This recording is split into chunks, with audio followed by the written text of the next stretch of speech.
You know, there's a story of 4 blind men. एक कहानी है 4 अंधों की। And 4 blind men, they encounter an elephant. वो 4 अंधे एक हाथी से मिलते हैं। And one of them is touching the trunk. एक उसके सूंड को छूता है। The other one is touching the tail. एक दूसरा उसके पूंछ को छूता है। The other one is touching the ear. एक उसके कान को छूता है। And the other one is touching the stomach. और एक उसके पेट को छूता है। So all of them are sharing their experiences of what an elephant is. और वो चारों अपने अनुभव बताते हैं कि हाथी क्या है। So one of them says, you know, he feels like a snake. एक कहता कि शायद सांप की तरह है। But the other one says, no, he's very hairy. पर दूसरा कहता है कि काफी बाल है उसमें। And the other one says, no, he's like a round ball. कोई और कहता है कि वो एक गोल बॉल की तरह है। Individually, all of their experiences were right. व्यक्तिगत रूप से सब लोगों का जो अनुभव था वो सही था। But holistically, their understanding was not complete. परंतु पूरी तरीके से उनकी जो समझ थी वो सही नहीं थी। Every revelation in the Bible about God is incomplete before Jesus.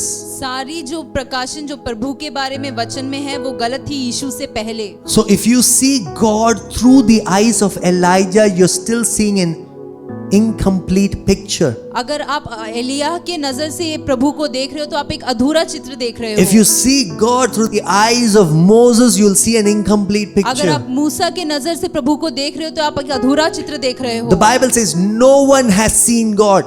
वचन कहता है कि किसी ने प्रभु को देखा नहीं है। No one has seen God except Jesus. John chapter 1. किसी ने प्रभु को नहीं देखा सिवाय यीशु के। So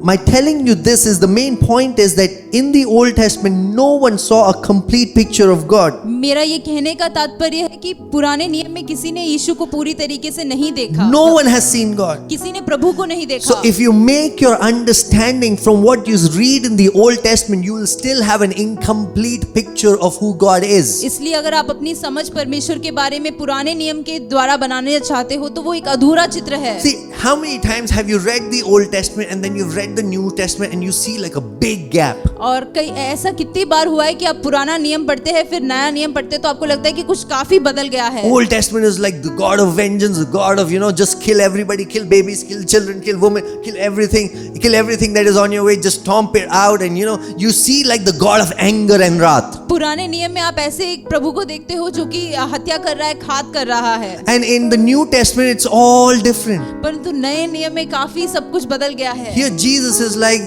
the epitome of grace.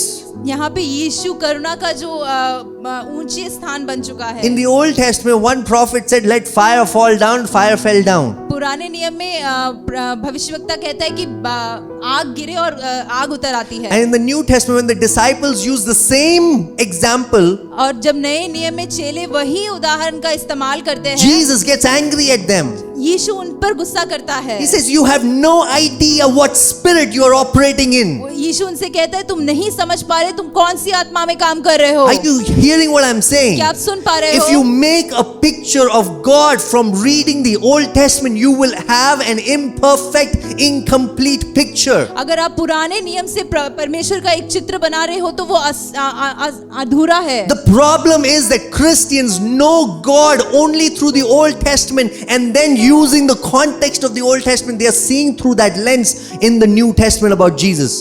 समस्या ये है कि ईसाई लोग प्रभु के बारे में पुराने नियम से समझना चाहते हैं और नए नियम को वो पुराने नियम के नजरिए से देखते हैं। And because of that, we have this weird picture that Jesus is all loving, all graceful, all forgiving. But God the Father, if you will come, I'll give you one back.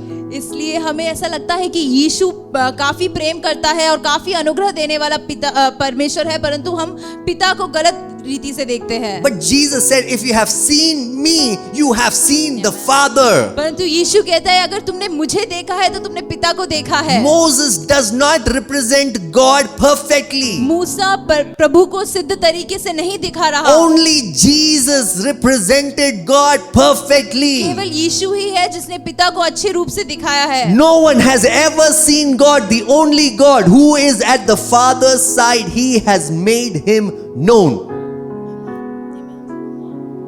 No one has seen God. परमेश्वर को किसी ने कभी नहीं देखा। Moses, Elijah, David, all of them had amazing experiences, but none of them saw God. मूसा, एलिया, इन सबके काफी अच्छे अनुभव थे, परंतु उन्होंने कभी भी प्रभु को देखा नहीं। So whom would you want to believe? तो आप किस पर विश्वास Would करना you want to चाहोगे? believe the account of Moses, Elijah, David, or do you want to believe the account of Jesus? क्या आप वो विश्वास करना चाहोगे जो मूसा और एलियाह ने कहा, या आप यीशु ने जो कहा है उस पर विश्वास You करना have to चाहोगे? change your picture about how you see God. आपको आज अपने जो चित्र है जिससे आप परमेश्वर को देखते हो वो बदलना होगा। God is not angry at you. He is not accusing you. He is not a God who will embarrass you. परमेश्वर ऐसा नहीं है कि वो आपसे गुस्सा है या आपको दोषी ठहराता है या आपको लज्जा करने का मौका देता He है। was always love. वो हमेशा से ही प्यार था। See, 3 verse 16, John 3 verse 16 says, For God so, are you sure? God so loved the world that He gave His only begotten Son. क्योंकि परमेश्वर ने जगत से ऐसा प्रेम रखा कि अपना इकलौता पुत्र दे दिया। Do you know He always loved you, He always will love you, and He always loves you. वो हमेशा से आपसे प्रेम करता था और हमेशा के लिए आपसे प्रेम करता रहेगा। Just because you struggle with sin, He will not throw you in the trash can. क्योंकि आप पाप से गुजर रहे हो, इस वजह से वो आपको कूड़े में नहीं फेंक You देगा। have been made in the same image as His. आपको उसने अपने स्वरूप में बनाया है। You know, no child, however imperfect that child is, no father will discard that child. चाहे बच्चा कितना भी सिद्ध ना हो, कोई भी पिता उसके बेटे को फेंक नहीं देता। For that child is a nuisance for everybody in the school, but to the father, he is his greatest pleasure. चाहे पूरे स्कूल में सबके लिए वो परेशानी का कारण है, परंतु पिता के लिए वो श्रेष्ठ है। You are God's pleasure. परमेश्वर की आप प्लेजर हो। You are God's delight. परमेश्वर के लिए आप खुशी का He कारण is हो। so good. He is so good. He is so good that you can't even imagine. वो इतना भला है जितना कि आप सोच भी नहीं सकते। Amen. So in the Old Testament, none of these people, even if they had like amazing encounters with the Lord, none of them had a perfect picture of who God is. चाहे पुराने नियम में काफी अद्भुत मुलाकात लोगों की प्रभु से हुई, परंतु उनके पास अधूरे ही चित्र थे। That's why in the Old Testament, when we see about God, there are many names to show the same God. इसलिए पुराने नियम में हम देखते हैं कि वही एक परमेश्वर के लिए कई नाम है। We have Yahweh, we have Yahweh Elohim, we have Yahweh Nissi, we have Yahweh Ire, we have Yahweh Sidekno. There are so many names in the Old Testament. Yahweh Elohim, Yahweh निजी, Yahweh यीरे, ऐसे कई नाम है परमेश्वर के। Why do we have so many names in the Old Testament? इतने सारे नाम क्यों है पुराने नियम में? Because there's not one name that can holistically tell about God. क्योंकि एक नाम पूरा परमेश्वर के बारे में बता नहीं सकता। So we have multiple names because every name shows one dimension of God. क्योंकि हर एक कई नाम है और हर एक नाम एक डायमेंशन को दिखाता So है। Yahweh Ire means God is my provider. Yahweh Yireh का मतलब परमेश्वर मुझे देता है। Yahweh Nissi means God is my victory. Yahweh Nissi का मतलब परमेश्वर मेरा विजय है। We needed so many names in the Old Testament because there was not one name that could collectively show the character of God. इतने सारे नाम पुराने नियम में इसलिए थे क्योंकि एक नाम परमेश्वर को पूरा बता नहीं पाता But था। here is when everything changes when Jesus comes. परंतु सब बदल जाता है जब यीशु आता है। When Jesus comes, He teaches us about a name. और यीशु जब आता है वो हमें एक नाम सिखाता है। You know, He teaches a name of God. वो एक परमेश्वर का एक नाम हमें सिखाता Turn है। with me to John chapter 17, यूहन्ना उसका 17 verse अध्याय 6. 6 वचन। John 17, verse 6. I have manifested your name to the people whom you gave me out of the world. मैंने तेरा नाम उन मनुष्यों पर प्रकट किया है जिन्हें तूने जगत से मुझे दिया। You know why Jesus came? His primary assignment was to reveal the name of God. यीशु का जो उद्देश्य आने का यही था कि वो पिता का परमेश्वर का नाम आपको प्रकट कर पाए। Abraham, in his entire journey of journeying with God, he only got one revelation of God, that is Yahweh Ire. Abraham अपने पूरे परमेश्वर के साथ यात्रा में केवल एक नाम जान पाया, वो है Yahweh Yireh. Moses only got one name. मूसा भी केवल एक नाम ही जान पाया। Every hero in the Old Testament got one name. पुराने नियम के सभी हीरो के पास एक नाम थे। But that one name did not collectively show the character of God. परंतु वो एक नाम परमेश्वर के पूरी तरीके से समा नहीं So पाया। Jesus came so that he could give you one name that would give you a collective understanding of who God is. इसलिए यीशु आया ताकि वो आपको वो एक नाम दे सके जिससे आप परमेश्वर को जान लो। He said, I have manifested your name to the people. वो कहता है कि मैंने आपके नाम को मनुष्यों में प्रकट किया। What is the name that Jesus has taught us? कौन सा है वो नाम जो यीशु ने हमें I'm सिखाया? telling you, this is the deepest revelation that you can have about मैं God. कहता हूँ कि ये सबसे गहरा प्रकाशन है जो आज आपको मिल सकता है। If this can impact your heart, if this can impact you deeply, it can change your life. अगर ये आपके हृदय और जीवन में गहरे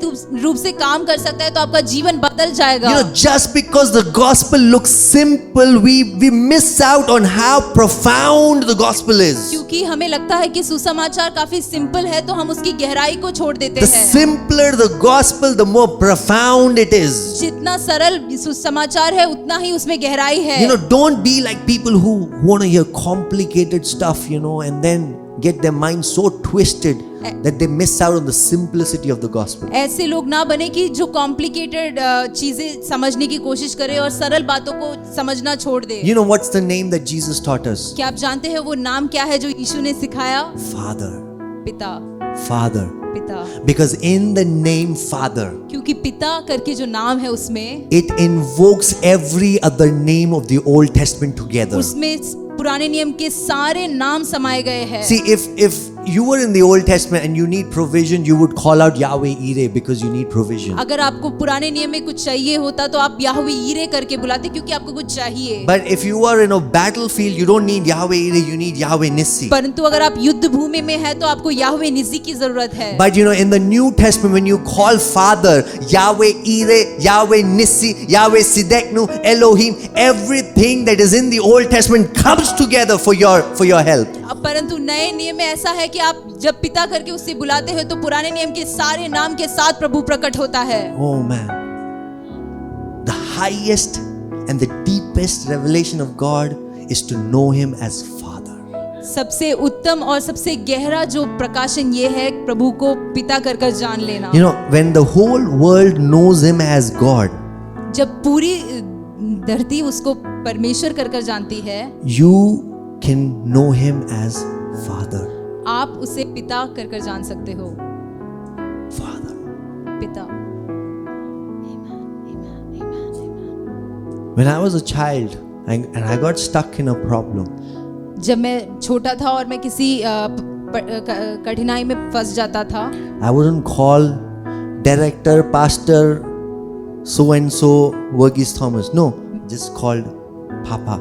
And he would be there. मैं ये नहीं कहता था कि डायरेक्टर पास्टर वर्गीस थॉमस, मैं केवल उन्हें पापा कर कहता था। That's it. और I वो- didn't have to explain the problem to him for him to think that it was worth it to come in my situation. मेरे को उन्हें अपनी पूरी बात समझानी नहीं पड़ती थी कि उनको लगे कि इस समस्या में उनकी मुझे जरूरत I है। just say Papa and he would come. मैं केवल उन्हें पापा कहता था और वो आ जाते थे। You know, the most powerful prayer that you can make today is calling him Papa. आज जो सबसे उत्तम श्रेष्ठ प्रार्थना जो आप कर सकते हो वो ये है कि आप उसे पापा कहकर पुकारें। If you don't know how to pray and you don't know what are the words that you need to use, I'm saying the most powerful prayer that you can make is Papa. सबसे सामर्थी प्रार्थना ये है कि आप उसे पापा कहकर Because पुकारें, he can come down to your level. क्योंकि वो आप जहाँ है उस स्थान पर नीचे उतर आ सकता You know, है। some of us are so tired in our prayers because we are trying to reach to him. हम में से काफी लोग अपने प्रार्थना में थके हुए इसलिए है क्योंकि हम उस तक पहुंचना चाहते And we हैं think that no matter what we do, we cannot reach to him. और हम ये सोचने लग जाते हैं चाहे मैं कुछ भी कर लूं मैं वहां तक पहुंच नहीं पाऊंगा। But if you call the name Papa, he reaches out to you. परंतु आज अगर पापा कहकर आप पुकारोगे तो वो आपके पास आता है। He comes down to your वो level. आप जहाँ हो वो वहां उतर आता He है। picks you up in the level that you are in. आप जिस स्तर में हो वो वहां से आपको उठ खड़ा करता है। Because he is so humble that any time you call him, he will come. क्योंकि वो इतना नम्र है कि आप जब भी उसे पुकारो वो आता है। You know, 6 days a week you lived your life the way you wanted, and the 7th day you needed God to come, and you say, Papa, he'll still come. चाहे हफ्ते के 6 दिन आपने जैसे भी बिताए हो, 7वें दिन आप जब उसे पुकारते हो पापा, वो आता है। You were so unfaithful in your spiritual life, but the moment you call him Papa, he comes into your life, invading your life. आपने चाहे अपनी आत्मिक जीवन में कोई भी विश्वास योग्यता नहीं दिखाई हो, फिर भी जब आप उसे पापा कहकर पुकारते हो, वो आता है। Amen.